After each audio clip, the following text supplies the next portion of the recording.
This is Film Focus with Emily Cook. For screenings, reviews, and all things film in the Isle of Man.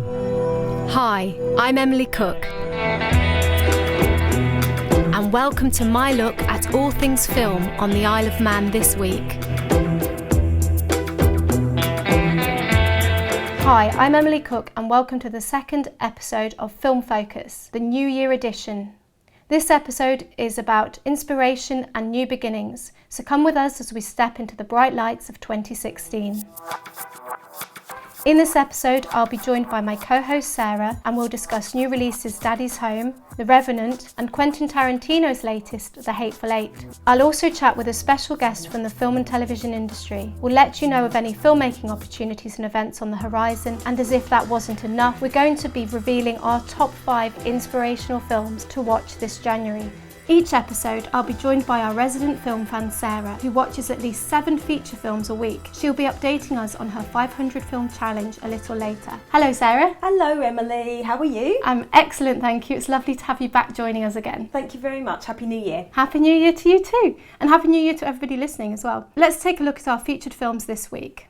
Daddy's Home is the latest comedy from director Sean Anders for Paramount Pictures. The film follows a mild-mannered radio executive, played by Will Ferrell, who strives to become the best stepdad to his wife and 2 children. But complications ensue when their freewheeling and free-loading biological father, Mark Wahlberg, arrives, forcing him to compete for the affection of the children. So we both saw this a few days ago. What did you make of it, Sarah? I really liked Will Ferrell's character. I just thought he was so sweetly naive throughout the entire movie. And Mark Wahlberg's character was just someone you'd love to hate. He was the complete opposite. It just seems to be a common device used in Hollywood. Good character taking on a really bad character. And usually good triumphs over evil. And I kind of like that. Well, I'm slightly more divided on this film. I thought it was so contrived and I thought the gender politics in it were quite questionable. They often use the concept of being a man or man up or don't be a girl. There's no place for those kinds of phrases in today's society. They were obsessed by the idea of a contrived masculinity, which I think can be dangerous when you have young people, actually all people, because it perpetuates a common thought that's out there already, and I don't think it's really helpful.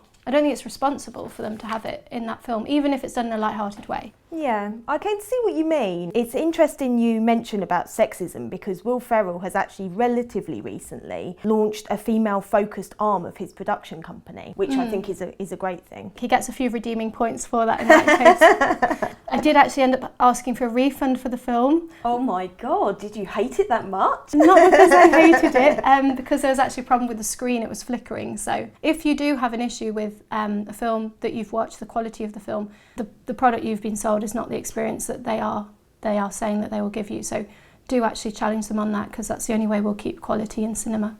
Tarantino's 8th major feature, The Hateful Eight, picks up a decade after the Civil War and charts the journey of a group of bounty hunters, outlaws and fugitives after they all end up seeking shelter from a blizzard in the same cabin. The film stars Samuel L. Jackson, Tim Roth, Michael Madsen, Jennifer Jason Leigh, Kurt Russell, Bruce Dern, Damian Bircher, Walton Goggins and Channing Tatum. So you saw this film the other evening, Sarah. What did you think of it? I watched it a few days ago now and I am still on the fence. I don't know whether I liked it or not. I know that's a really strange thing to say. You know, Tarantino is undoubtedly a huge talent. His dialogue's brilliantly well written, his style's ultra cool, and he ensures really good actors are cast in his film. But the film was just missing something for me and I can't put my finger on what it was. That's really interesting. I mean, I'm a fan of Tarantino's postmodernist approach and the way that he creates these well-rounded characters and the self-aware intertextual references he embeds within his films. Do you feel an audience who enjoy these elements would find what they're after in The Hateful Eight? The Tarantino flair's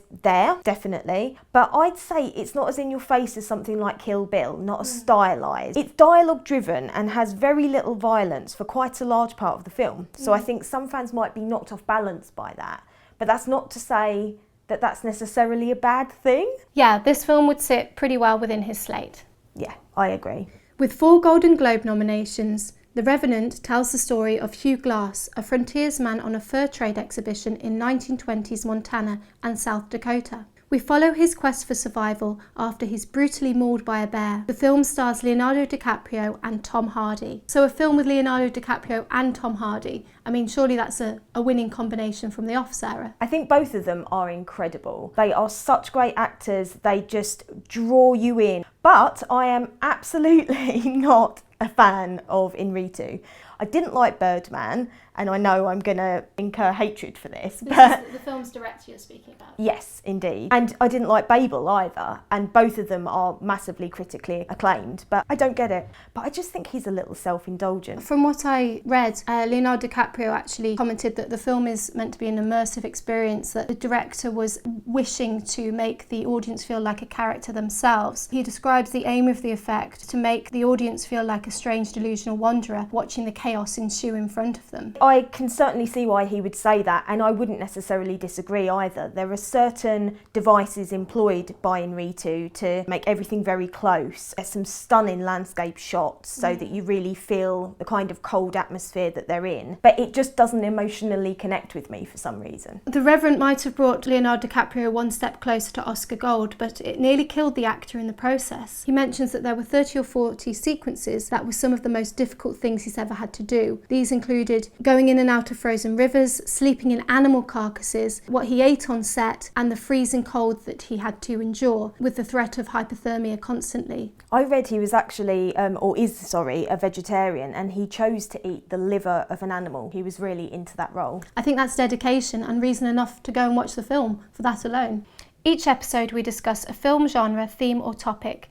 And with it being the start of a new year, we thought it would be rather apt to dust off the January blues with a look at our favourite inspirational films. January is a time for re-evaluating our lives and starting things afresh. We all know films are one of the most effective forms of escapism, and what better film to immerse yourself in than one with an uplifting story and inspiring message. Messages of love, strength, acceptance and perseverance can help you get through hard times as well as a dark January. Here are our top 5 inspirational films. My first choice was Dead Poets Society from 1989, which is an American drama film written by Tom Schulman, directed by Peter Weir and starring Robin Williams. Set at a conservative and aristocratic Welton Academy in the northeastern United States in 1959, it tells the story of an English teacher who inspires his students through his teaching of poetry. It won a BAFTA for the Best Film and Best Original Film Score. So what made you select this film, Sarah? I wanted to be a teacher when I was young, so this film really struck a chord with me. Robin Williams was a majestic actor when he was alive, especially in dramas, and really captured what it means to be a first-class moulder of minds. It made me really want to be taught by him, basically. I can imagine that, yes. What an amazing man. It's so sad that we lost that talent. Did you know, though, that Bill Murray, Mel Gibson, Dustin Hoffman and Liam Neeson were all considered for that role, and I think they did really well in giving it to Robin Williams. I thought he was perfect. I didn't know they'd been considered. That's really interesting. One of my favourite inspirational films is The Secret Life of Walter Mitty. It's a comedic adaptation of a short story by James Thurber. The film is directed by and stars Ben Stiller, who plays Walter, a timid and submissive proofreader for a magazine publishing firm. Walter is incapable of standing up for himself, so retreats into his fantasy world where he is heroic, poised and self-assured, and the master of his fate. Ben Stiller both directed and starred in this film, and he received a nomination for a Saturn Award for Best Actor. Why did you select this one, Emily? I enjoyed the creative devices used to submerse the viewer within the film. We see the visualizations of Walter's daydreams displayed on screen. There's an unclear divide between reality and imagination. Reminds us that we too can engage with our imaginations and make amazing things happen. I thought it was really interesting that there's a section in it where there's a drunk helicopter pilot, and when they're on the way to Greenland, he says there are like 8 people in Greenland, and when Walter then arrives there, he only ever sees 8 different people. Oh, that's attention to detail, isn't it? I didn't even spot that. My next film was Wild from 2014, which is an American biographical drama film directed by Jean-Marc Vallée. It's a chronicle of one woman's 1,100-mile solo hike undertaken as a way to recover from a recent personal tragedy. The film stars Reese Witherspoon and Laura Dern, who both received Academy Award nominations for their performances. So what made you select this? Travel is something I really enjoy, as most people do, and I often take walks as a way of relieving my stress. So I just found it so unbelievable to find out that a real life woman had trekked such a long distance, and it made me feel really inspired and humbled by her. Reese Witherspoon, I think, is incredibly underrated, and I think she definitely deserved the Oscar nomination she received. It was just uplifting and amazing film for me. It makes you think you maybe be able to do that yourself. Yeah, absolutely.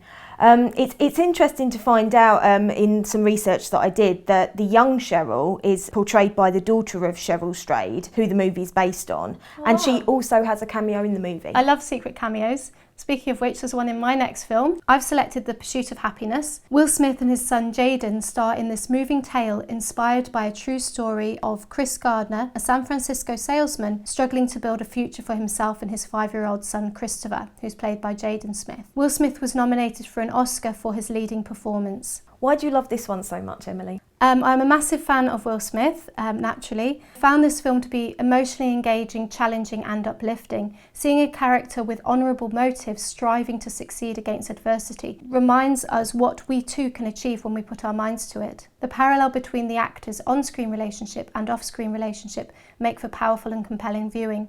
And we've got another cameo in this film, which I enjoyed. Chris Gardner, who the film is about, actually appears in it and walks past Will and Jaden at one point. I love a cameo as well.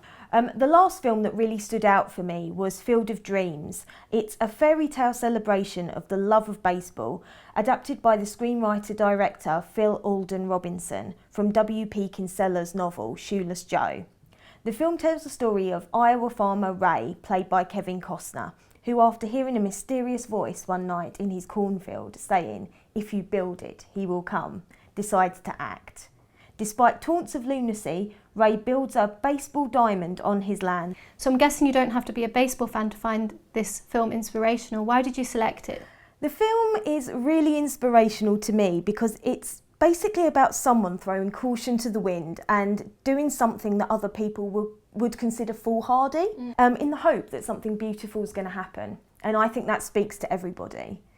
I'm quite a steady person, I'd say, but I'd love to start my own sandwich shop or hop on a plane to New York and never come back. And I think it just really makes you think. I love the fact that Ray persists, that's the main thing, even though it seems like he should really give up. Yeah, I think that's a common thread with all these films, characters battling against adversity with good morals in order to generally succeed, otherwise they wouldn't make films about them. Yeah, I agree. So what did you learn about the film that others might find interesting?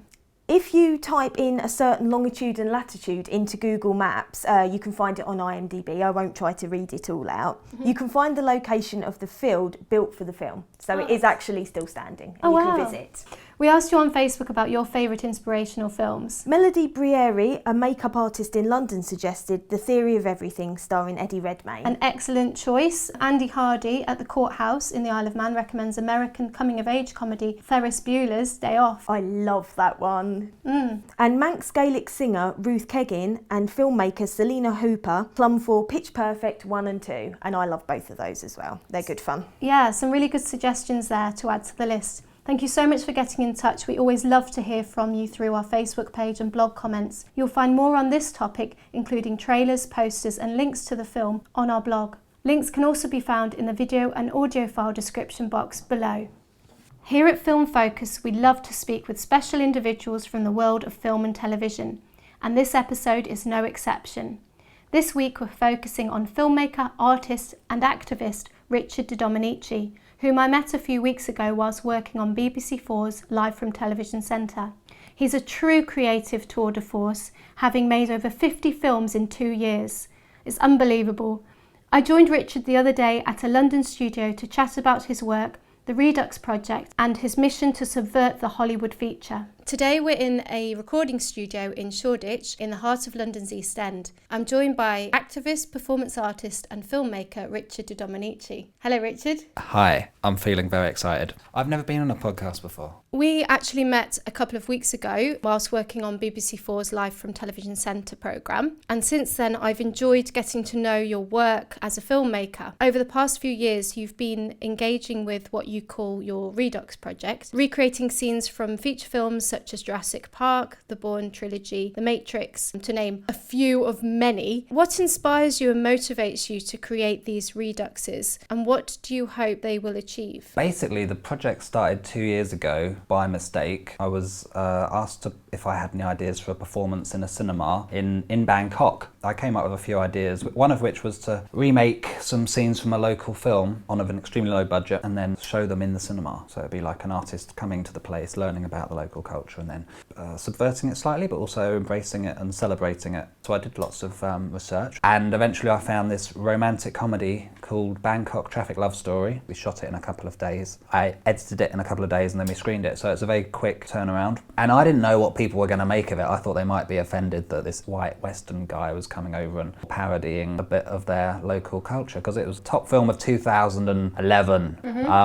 And then we got a great review in the newspaper. They said that they preferred my version of Bangkok Traffic Love Story to the original. And we did another short clip from a Thai film that was also shot in the cinema, and the director of the movie put it on his Facebook page. I was amazed, and it was supposed to be a one-off, but I thought I'll investigate this further. So I was asked to perform at the Buzzcut Festival in Glasgow. Cloud Atlas had just been shot in Glasgow, even though it was set in San Francisco, and they did a lot of work on it. It does look quite San Franciscan. They've added, skyscrapers and stuff. We shot some scenes from that film. Fast turnaround, about 3 days. And again, the Scotsman gave it a 4-star review, which is 1 star more than the Scotsman gave to the actual film Cloud Atlas. Oh, wow. So this was a trend. I suddenly realised that people seem to enjoy my remakes of big budget movies more than they prefer the originals. And so that's what I've been investigating ever since. What started off as a one-off project, I've done 50 of them in the past 2 years. Wow. If we include the 10 that I did in the BBC show, we don't use trained crews, we just find people who are interested in taking part in it. So in a way, it's about trying to subvert Hollywood by making copies of things that cost millions of dollars for like $1.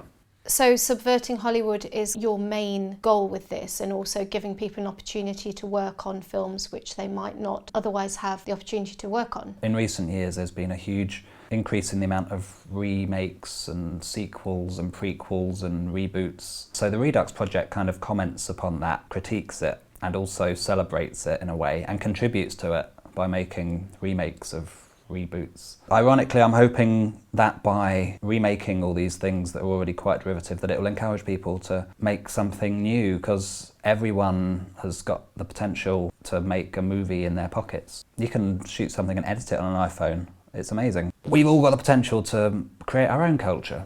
So that's what the Redux Project, that's the kind of underlying ethos really of the project. And other people have been inspired to make their own Reduxes as a result. What makes mine a little bit different is that we strive to use the original locations. We break that rule sometimes. If we find a location that looks similar enough, Jurassic Park for instance, we found a kitchen in Edinburgh that looked really similar. Really similar. So much so that someone said to me, Richard, we found a kitchen in Edinburgh that looks just like the Jurassic Park kitchen, can we Redux? And we did it the next day. As the project has got more well-known and more ambitious in its scope, the kind of venues we've had access to have increased. So I never thought at the beginning that a shopping centre would give us the whole run of the place overnight, that we'd be able to drive cars through it and have like 50 zombie extras. It's crazy. So the more I do, the more I learn. Ending up most recently with doing one at BBC TV Centre, which is crazy. Yes. So let's talk about that. Let's. In case you didn't catch the programme, Live from Television Centre, which we both worked on, was an ambitious 2-hour programme featuring work from some of the UK's most exciting and innovative theatre production companies. Your Redux project was a part of this, which I was fortunate enough to be in. So your Redux project within the programme involved creating scenes from the BBC's back catalogue, from the Blue Peter's elephant disaster to the Top of the Pops lip-syncing episode. I thought it was quite a special and unique evening seeing Television Centre come alive again for the first time since its actual decommissioning. In a nutshell, can you explain what your part of the evening entailed? Yeah, well, first of all, can I just say the the Blue Peter elephant disaster makes it sound worse than it actually was. It was just an elephant doing a poo on the floor. No animals were harmed. Basically, I reduxed 10 clips from BBC's history, beloved clips, starting from like the 1960s when it was all in black and white up until the present day. I hope that by making fake versions of things that are already themselves fake, that we can somehow arrive at a greater truth. That's my general hope for the Redux Project, and I think that certainly was the case in the BBC version. So we started off with an Alan Partridge clip, which was shot outside the TV Centre. I wanted to establish that we were actually there. A lot of the building is currently being turned into luxury flats, so we didn't have access to some of the iconic spaces like the Rotunda and the Blue Peter Garden and what have you. So we did a shot of Alan Partridge, then we went inside, we did quite a lot of Eurovision clips. It was all being done, directed from an OB truck about 200 metres down the road. We did a Blue Peter, the elephant disaster. We did some Top of the Pops clips, we did some current affairs, we did a 6 o'clock news, and we ended with a big finale of Strictly Come Dancing, which to prove that we were actually live was a redux of the song that had been on the show that evening on BBC One. We had a few cameos. We had Matt Steer, who's an amazing actor who was in Hamlet with Benedict Cumberbatch at the Barbican recently. Blake Harrison was amazing from The In-Betweeners and from the upcoming remake of Dad's Army. Yes. And Samantha Spiro. So it was just so surreal to have all these people involved in my work. It was amazing but ridiculous. I spent 6 months on it, working every day to make 27 minutes of TV. So it exists now forever as a thing. People seem to really like it. The reason that I find your reduxes particularly interesting is I've been involved with a scheme called Man in Shorts on the Isle of Man, which is a filmmaking production scheme. And a couple of years ago, we created our own versions or reduxes, which we called Scene Stealers. And we made Love Actually, the cue card scene, which I believe you've seen, and also The Graduate and The Shining. Similarly to you, we put restraints on time. I think it had to be shot within 12 hours. All of the crew were doing roles they'd never done before. I co-directed on one of them and I produced another one of them. Budget was zero budget, but I think we managed to spend £50. It all had to be edited within 1 week. Of course, that was with an editor who'd never edited before, so there had to be training as well for that. We found that it generated a great deal of pulling together and community spirit, and people really wanted to help out within these constraints. It kind of generated creativity. Do you find that people want to get involved and play their part, because if they don't play their part it just simply wouldn't happen, there aren't the resources? Yeah, Scene Stealers is a good name actually. That's probably a better name than the Redux Project. It just means brought back. But yeah, in terms of what you're saying about, you know, working with local communities and stuff, I'm really amazed by how many people are willing to take part in it, really. Well, normally time is the most important thing. We've normally got like a couple of hours in a location. What takes time is the editing, and that can take days, and then what takes even more time is the preparation beforehand, the research, trying to find the locations, trying to figure out where the shots were taken from, and trying to see if we can get access to those. That can take weeks or months depending on the complexity. So lots of driving around in Google Street View. When we spoke a while ago, I told you a little bit about the Isle of Man and its rich filmmaking community, and you said that you might actually be considering coming to the Isle of Man to do a redux. Yeah, I would love that actually. I've never been to the Isle of Man. The Isle of Man would be an exciting new challenge. I think since '95 there have been over 110 films shot there. Wow. It's been fantastic having you joining us in this very creative environment of an art studio in East London, surrounded by costumes and sequins and all kinds of things here. To play us out, you've kindly said that you're going to do a director's commentary of the Matrix redux that you did. For those who are listening to the audio file, please check this out on the video file, because otherwise you will not get the full effect. Thank you very much, Richard, for joining us. Oh, well, thank you so much. It's been very nice, and thank you to Scotty for letting us use his studio today. This is my director's commentary of my redux of The Matrix. We shot this on the streets of Sydney in the central business district, which luckily was very empty on a Sunday morning, and we had a couple of hours. I think the Sydney Festival sought permission for us to film on the streets, although that's something I don't always do. We had a big cast, probably the biggest cast we've ever had, about 40 people, all in costume. And our primary actors, a guy called Irvin, who was playing Morpheus, and Jackson, who's playing Neo. I thought they looked very similar, and that's due to Performance Space, who was an organisation in Sydney who produced this.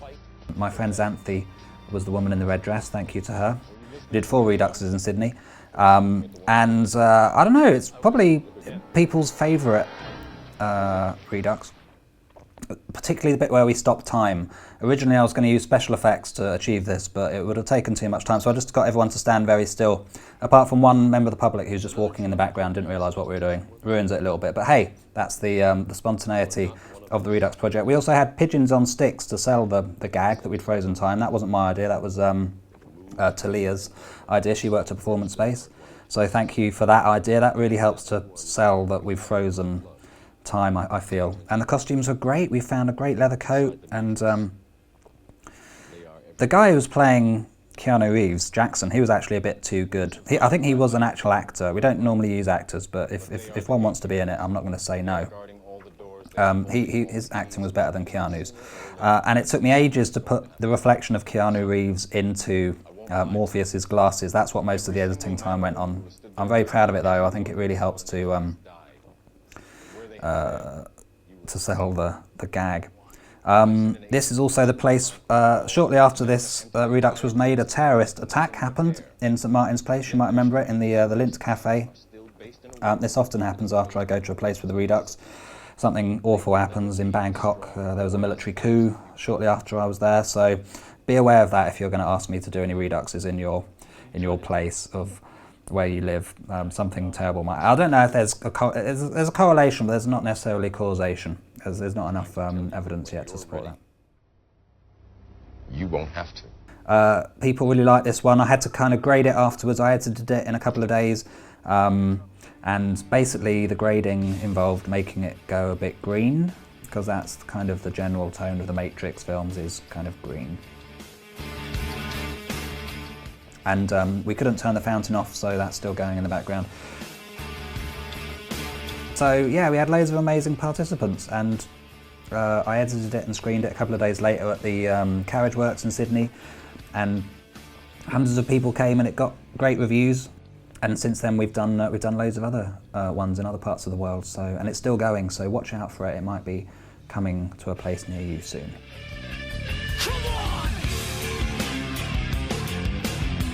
If you want to have a look at any of the previous Reduxes, there's about 50 of them. You can have a look at thereduxproject.com. What you reap is what you sow.